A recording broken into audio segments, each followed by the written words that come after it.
Soy Fernando Díaz Villanueva, hoy es 30 de mayo de 2017 y esto es La Contracrónica.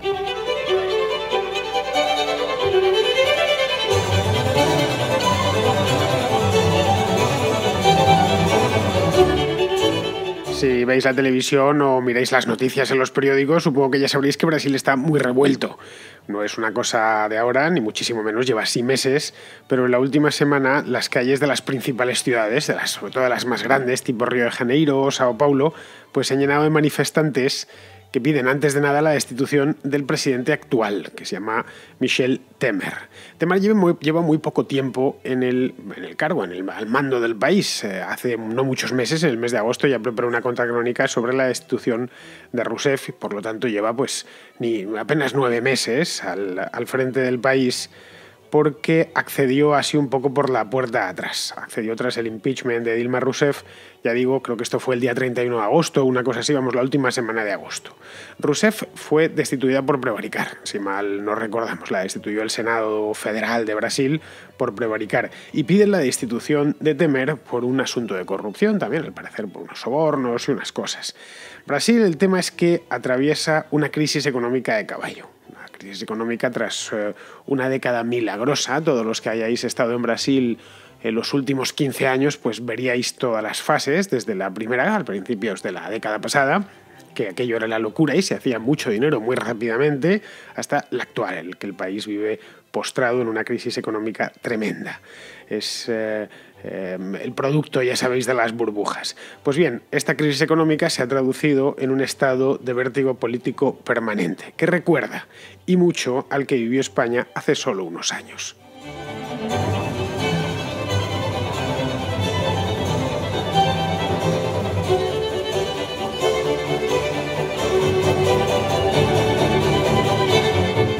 El tema es que leer hoy la prensa brasileña es encontrarse con un escenario muy parecido al de la España de los años 2010, 2011, sí, de 2009 a 2011, más o menos, del último mandato de Zapatero. Incluso podríamos alargarlo más hasta el año aproximadamente 2013, ya metidos en tiempos de Rajoy.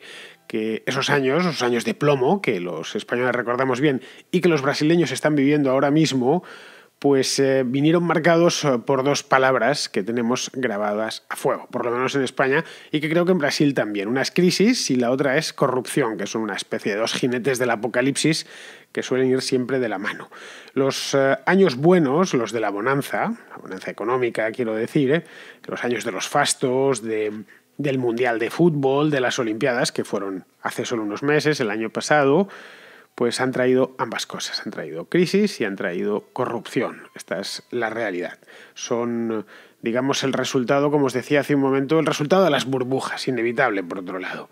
Y ese punto de euforia irreal que acarrean las burbujas, que traen consigo las burbujas. Es por ello que se compara siempre lo de burbuja con borrachera. No sé si la nuestra, la de los españoles, acordaros hace unos años que solíamos decir, yo desde luego lo decía mucho, hemos padecido una borrachera, ahora tenemos la resaca y las resacas no se curan con más whisky, ni con más vino, ni con más cerveza.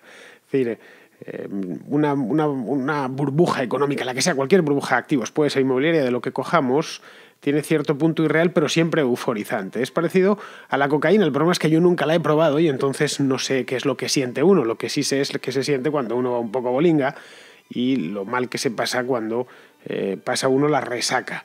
Pues bien, eso mismo es lo que está padeciendo Brasil ahora, la resaca de una borrachera extremadamente larga. Una resaca que ya padecimos en España, que todavía nos queda, todavía nos duele un poco la cabeza, aunque ya no estamos en el peor de los momentos. Brasil, en cambio, sí se encuentra en el peor de los momentos. Es una resaca especialmente severa y dolorosa. Los resultados a la vista están si echamos un vistazo a sus índices económicos, porque el desplome de la economía brasileña no es cosa de ahora. Esto comenzó ya en 2013, me atrevería a decir, 2013-2014, hace ya 3 o 4 años, y aún no se ha detenido. Es decir, no es tan mal como hace 2 años, el año 2015, que creo que fue el peor, pero vamos, que viene cayó a plomo, en 2015 a plomo realmente, no sé si fue un 10 o un 12%, luego cayó en 2016 y es previsible que este año siga cayendo. Ya no con tanta fuerza, aunque el gobierno del propio Temer asegure que van a cerrar en punto muerto, es decir, al 0% o al 0,5%, pues ya sabéis que, es decir, sin crecer, pero sin decrecer. Bueno, ya sabéis que cuando un político dice eso, todos sabemos que la economía decrecerá de cualquier modo. Una economía que está al 0% no se puede decir ni muchísimo menos que esté atravesando un buen momento. Los crecimientos disparatados, tipo 10%, pues son producto de que el país era extremadamente pobre o acababa de salir de una guerra, o que están metidos en un proceso inflacionario burbujístico, típicamente burbujístico. Lo normal es que una economía pues crezca eso, un 3, un 2, 3, 4%. Eso es una economía sana o aproximadamente sana. Si lo comparamos, de hecho, con otras economías emergentes, Brasil ya produce menos que la India y va camino de encontrarse con México. Estuve mirando las gráficas de los tres países para hacerme una idea y me quedé un poco fascinado porque la economía brasileña había crecido mucho y ahora está a toda velocidad recortando ese crecimiento que había tenido durante 10 años. Porque la verdad, y si nos vamos a los hechos contantes y sonantes, es que nunca antes la economía brasileña en ningún momento de su historia previa había tenido crecimientos tan espectaculares como en la década que va de 2000 a 2010 aproximadamente, o de 2000 al año 2011. Es decir, que tiene todavía espacio para caer mucho más. Bien, aparte del PIB, la economía brasileña presenta un cuadro, digamos, que, sin ánimo de ser excesivamente alarmista, presenta un cuadro comatoso. Esa es la realidad. Si en lugar de ser unos números macroeconómicos fuese el estado de un paciente tumbado en la cama de un hospital, pues hablaría de este tipo está al borde mismo de la muerte. Es decir, si miramos, el real está por los suelos, el desempleo ha crecido, a pesar de que no ha crecido tanto el desempleo como creció en España en los años de la crisis, pero ha crecido, es decir, sigue acumulando parados año tras año desde el año 2013-2014. Y luego el Estado se está endeudando a gran velocidad. Es decir, si miramos la deuda sobre PIB, pues nos encontramos que está casi 20 puntos por encima de la deuda que tenía el Estado brasileño en el año 2011. En fin, que esto a los españoles nos suena bastante, porque vivimos algo similar en el pasado. Cuando veo las cosas de Brasil, y me gusta leer la prensa brasileña, si no a diario, con bastante frecuencia. Ya sabéis que el portugués es una lengua, iba a decir hermana, es que es una lengua hermana del castellano, además muy fácil no tanto de entender hablada, pero sí desde luego de entender leída.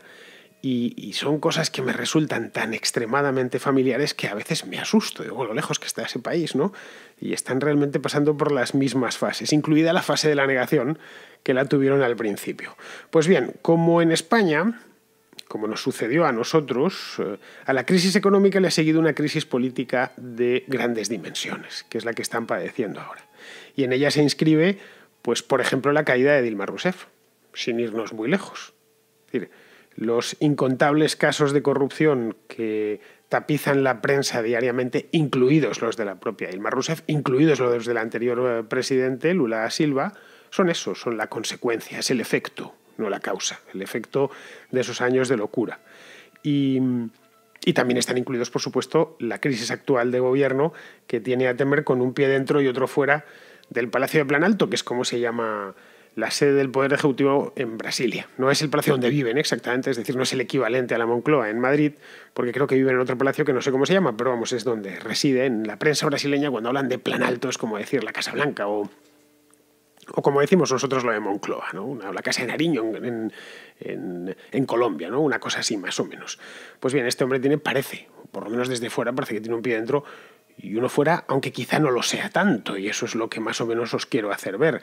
De hecho, las manifestaciones de estos últimos días no son más que el eco final, manifestaciones, por cierto, bien dirigidas desde la extrema izquierda, no hay más que verlas, el tipo de manifestante, el tipo de pancarta, el tipo de demandas que se hacen en esas manifestaciones, incluso está gestándose algo parecido a Podemos, allí en Brasil, me comentaban el otro día, pues estas provienen de un descontento larvado desde hace 3 o 4 años, que es cuando el país hizo catacrac.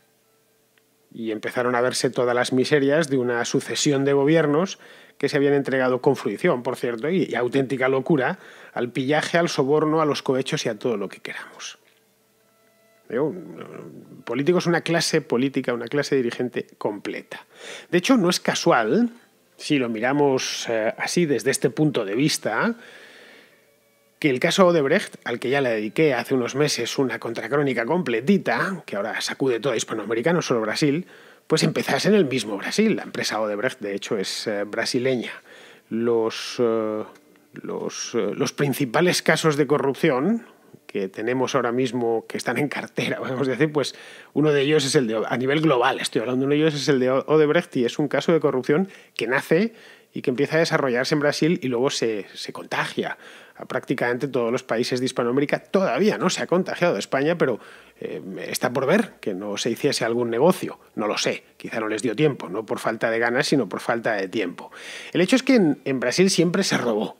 Los políticos siempre robaron. Es decir, uno piensa en políticos brasileños y automáticamente piensa en un corrupto. ¿Para qué vamos a engañarnos? Esa es la realidad. Las historias de corrupción no son de este gobierno, ni del anterior, ni del otro. Son de siempre. Si miramos la historia económica y la historia política de Brasil, lo que nos encontramos es que la corrupción en aquel país ha sido una lacra con la que no han conseguido superar nunca. Un poco lo que sucede en otros países hispanos, incluido por supuesto el mío. Es decir, van apareciendo y reapareciendo con épocas en las que está más a la vista y épocas en las que la corrupción está menos a la vista. Pero vamos, no se ha robado tanto nunca la historia de Brasil, quiero decir, tanto como en los últimos años. Pero claro, porque es que nunca antes hubo tanto dinero que robar. Los años buenos, el PIB de Brasil se triplicó y entonces, pues, no sé si triplicó, sí, casi triplicó. Sí, aproximadamente casi triplicó. Entre el año 2000 y el año 2011, que es cuando alcanza su cenit, sí, efectivamente, sí. Vamos, he mirado los datos y hace no mucho y creo que aproximadamente se triplicó. Pues bien, esa cantidad de dinero lo que invita, entre otras cosas, es a la corrupción. En la calle lo que piden, esas manifestaciones que hemos visto todos por la televisión o que hemos visto todos en Internet, en sucesivas noticias, aquí en España se ha informado in extenso del asunto en algunos periódicos. Básicamente lo que piden es una solución de urgencia. Simplemente que el presidente, que es este hombre, Michel Temer, renuncie. Y que, una vez haya renunciado, se convoquen nuevas elecciones.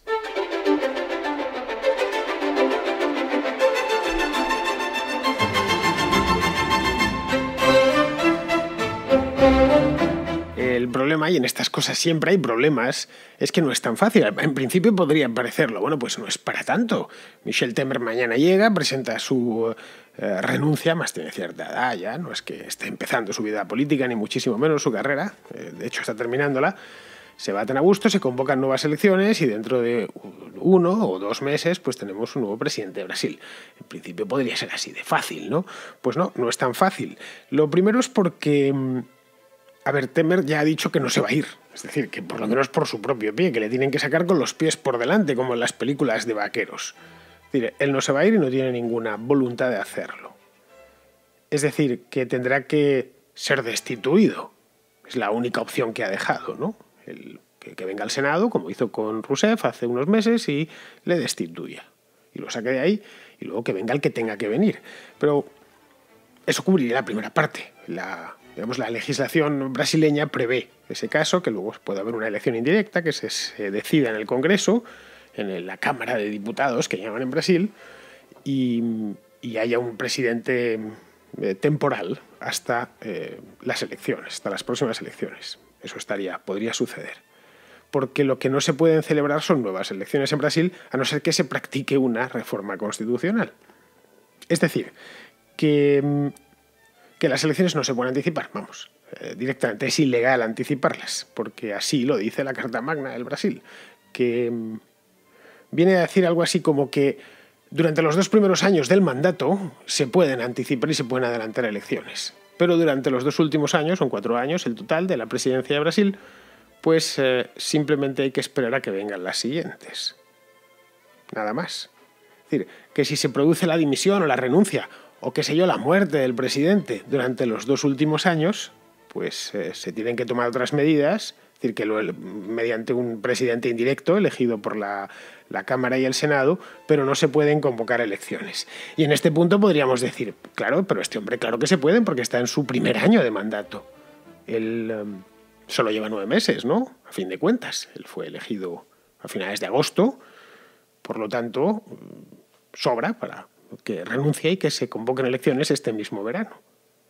Pero claro, hay otro elemento aquí, y es que Michel Temer era el vicepresidente de Rousseff.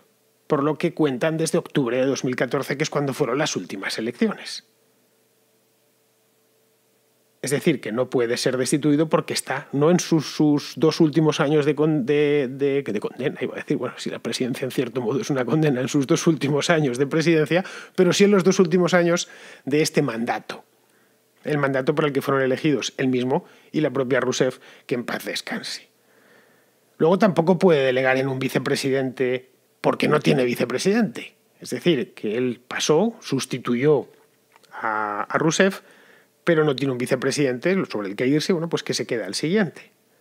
Es decir, que él era el plan B, y no hay plan B para el plan B. No sé si me entendéis.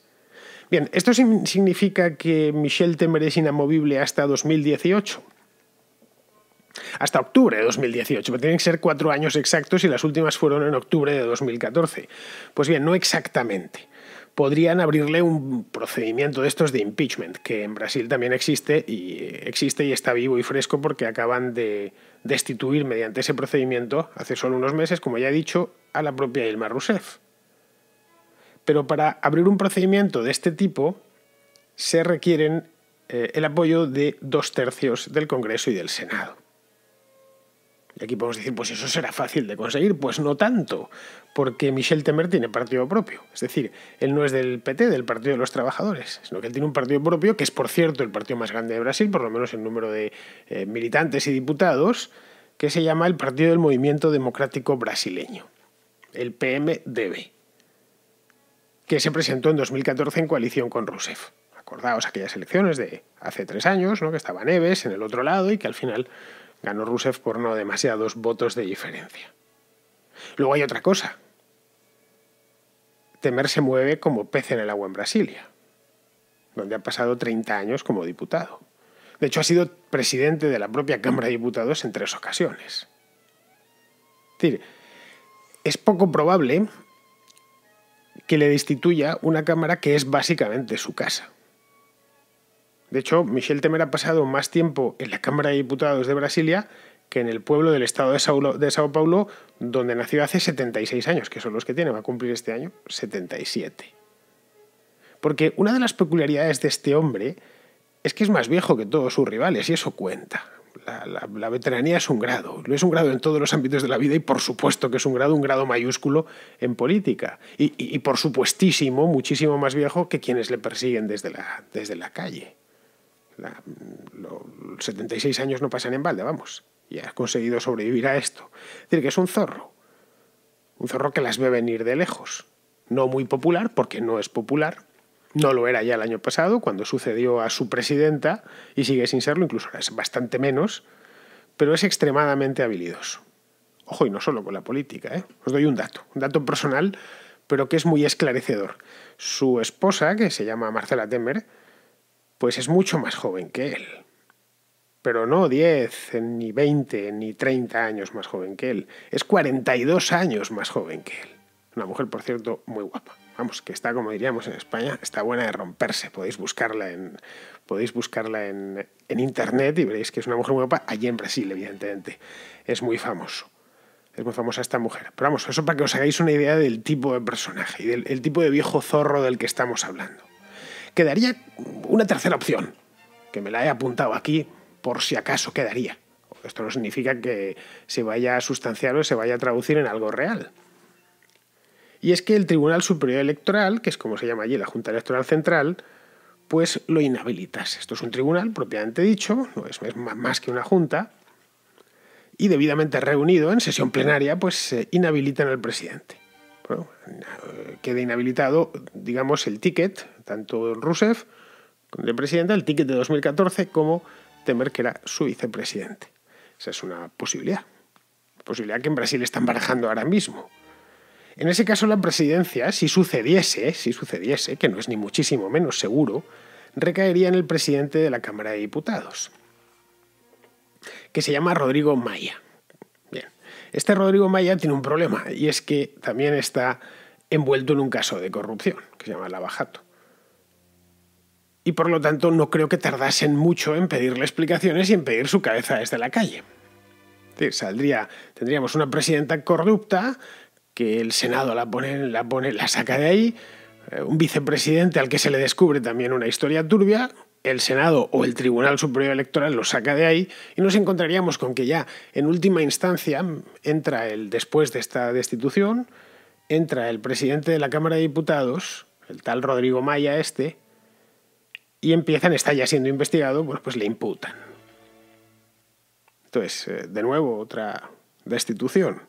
No sé, como veis, es un auténtico rompecabezas lo que tienen ahora mismo en Brasil. Más complicado incluso que el nuestro, con el trasfondo además de la crisis económica. Una crisis económica que, si nos vamos exclusivamente a los números, Michel Temer la está gestionando bastante bien. Si vamos a los hechos contantes y sonantes. Ha llevado a cabo unas cuantas reformas, con éxito, por cierto. Incluida una reforma laboral, por ejemplo. Ha controlado la inflación, que se le había disparado a Dilma Rousseff, y está en plena reforma de las pensiones. Es decir, a pesar de todo, no lo estaba haciendo mal. Ojo, con esto no estoy diciendo que Michel Temer ni muchísimo menos sea un gran presidente. Nada más lejos de mi intención.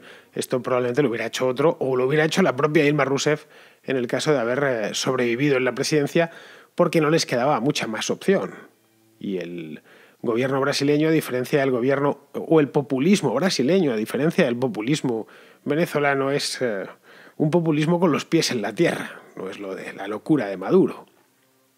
Metidos ya en esta harina de crisis sistémica que el país no consigue levantar el vuelo, estas reformas eran impepinables. Vamos, que Temer hace 5 años no las hubiese puesto en marcha, ni muchísimo menos. Le ha tocado a él. Además, él ya avisó con tiempo que no se iba a presentar, luego era poco menos que la persona idónea para llevarlas a cabo, ¿no? En fin, en un ambiente tan enrarecido, las reformas yo creo que van a ser las primeras víctimas, que no es más que probable que no continúen, aunque se quede de presidente hasta octubre de 2018. De tal manera que, si no sucede nada anormal, que podría suceder, ojo, es Brasil, pues todo quede aplazado hasta el próximo año.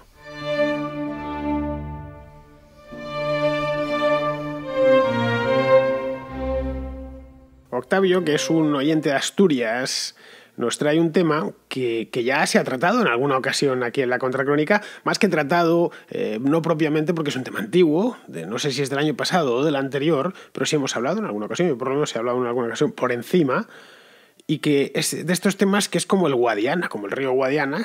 Para los hispanoamericanos el río Guadiana es un río que hay en España que al principio de su curso aparece y desaparece, es decir, se sumerge o se entierra el propio río y va apareciendo en una especie de lagunas que se llaman los ojos del Guadiana. Esa es la razón por la cual en España se suele decir cuando algo aparece y desaparece a intervalos regulares y dices, macho, pareces el Guadiana. Bueno, pues en este caso, esta historia que nos trae Octavio es como el Guadiana.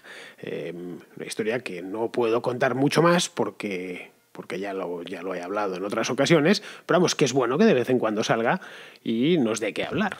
Hola a todos. Mira, lo que quería comentaros era un tema de un informe que se publicó el año pasado por Roberto Centeno y un grupo de economistas, colaboradores, que denuncia que el PIB de España está inflado un 17% o algo así desde el año 2008, cuando empezó la crisis.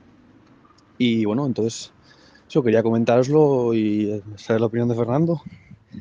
Y bueno, todos vosotros, si queréis también dar vuestra opinión, que esto me parece un tema bastante grave, si es verdad. No soy economista ni mucho menos, entonces tampoco sé hasta qué punto eso es real, porque había unas discusiones con Ramón Rayo que les montaba un poco los argumentos. Y bueno, eso que me parece bastante grave porque, de ser así, la deuda de España sería mucho mayor de lo que se dice que es. Pues como te decía Octavio, lo de Centeno obviamente lo conozco y leía que el artículo suyo es famoso. Centeno ya sabéis que es a la hora de escribir cuando se ponen, procura no dejar ni un solo fleco, y entonces era una cosa compleja, compacta, ¿no? Y bueno, pues hoy tiene que tener razón porque se le ve que está muy preparado. Y luego, por supuesto, leí la respuesta de Rayo, que a mí me pareció muy convincente, sinceramente, y a Juan Ramón le podemos acusar de muchas cosas, pero no de ser un tío preciso. Es preciso hasta el extremo. Se puede pasar la noche sin dormir con tal de conseguir una cifra o cuadrar bien un razonamiento. Es decir, no es, en este aspecto no es ni muchísimo menos un tío retorcido ni mentiroso ni nada por el estilo. Es decir, no es el clásico analista económico, algunos no voy a decir nombres, pero algunos los conocemos, que retuercen toda la realidad con tal de que al final le cuadre. Es decir, que es honrado. Puede ser que no te guste su manera de pensar, o sus ideas, pero que hay que reconocerle, yo se las reconozco, bueno, más sus ideas o las mías, entonces tampoco hay grandes problemas, pero en su praxis, ¿no?, que diría un abogado, su praxis económica, desde luego, es muy honrada. Bien, yo dejé la cosa ahí, ya lo dije en otras ocasiones. Leí lo de Centeno, luego leí lo de Rayo, y ya está. Dije, bueno, pues no voy a continuar porque esto me olía a culebrón y efectivamente terminó siendo un culebrón. Ya sabes, hay muchísima información todos los días y hay que saber en qué centrarte. Y a mí el tema pues ni me iba ni me venía. De cualquier modo, y esto aplicando el sentido común, Octavio, piensa una cosa. ¿Por qué en la Unión Europea, y a fin de cuentas las estadísticas españolas, estas más que ninguna, por supuesto, tienen que pasar y tienen que ser aprobadas y tienen que ponerle un sello en Eurostat, ¿por qué la Unión Europea admitiría un fraude similar? Piénsalo.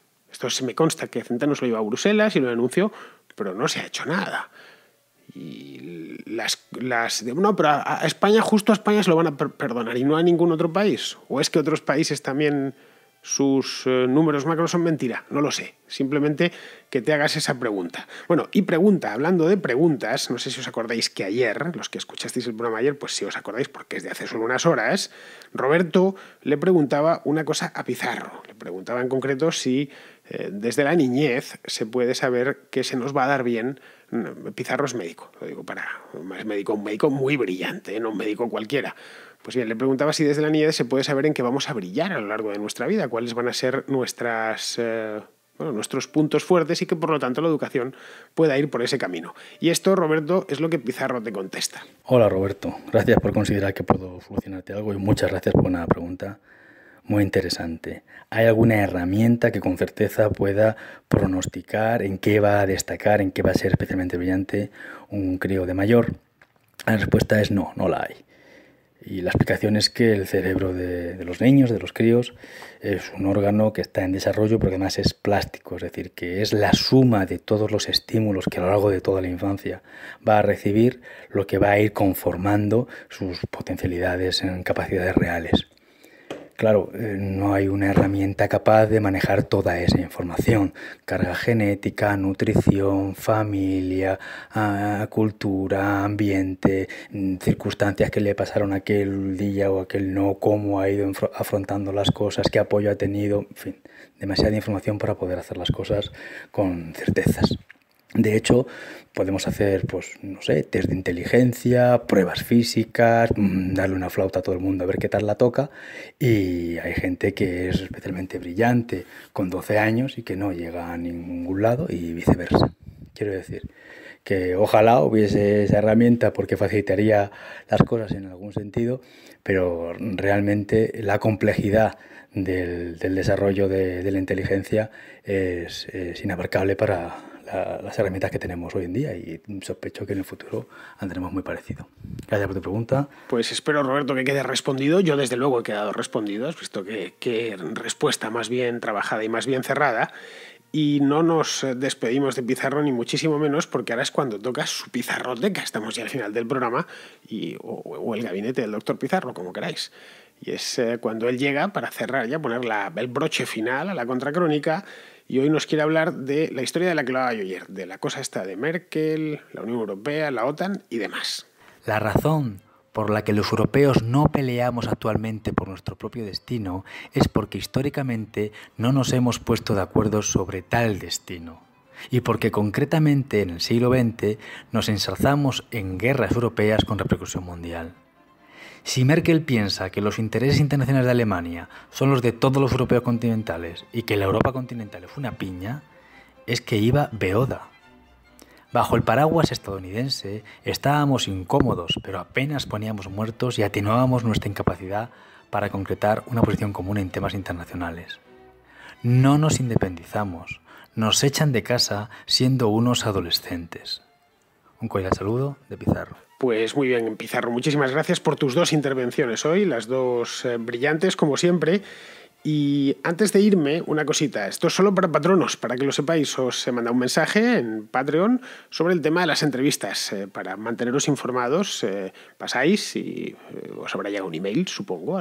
Todos los patronos les llega un correo cada vez que posteo, cada vez que coloco algo en Patreon. Los que no seáis patronos y queráis recibir estos mensajes, pues ya sabéis, no tenéis más que convertiros en patronos. Cuesta $2, no es mucho. Es decir, es una cantidad, iba a decir de un café, pero es que en muchos sitios de Madrid no te tomas un café por 2 euros ni de coña. Bueno, pues era simplemente eso para que lo sepáis, que estoy en ello y demás. Pasad al Patreon y os lo leéis. Y por cierto, hoy es mi santo, ¿eh? Hoy es 30 de mayo, que es San Fernando. Yo el cumpleaños soy poco de celebrarlo, pero el santo sí me gusta que me feliciten, porque además el santo San Fernando fue un rey de Castilla, San Fernando III, el santo, el mejor rey probablemente que tuvo Castilla en toda su historia y por extensión que ha tenido España en toda su historia. Muy bien, pues nada, queridos amigos, con este recordatorio a Fernando III el Santo me despido de vosotros. Hasta mañana.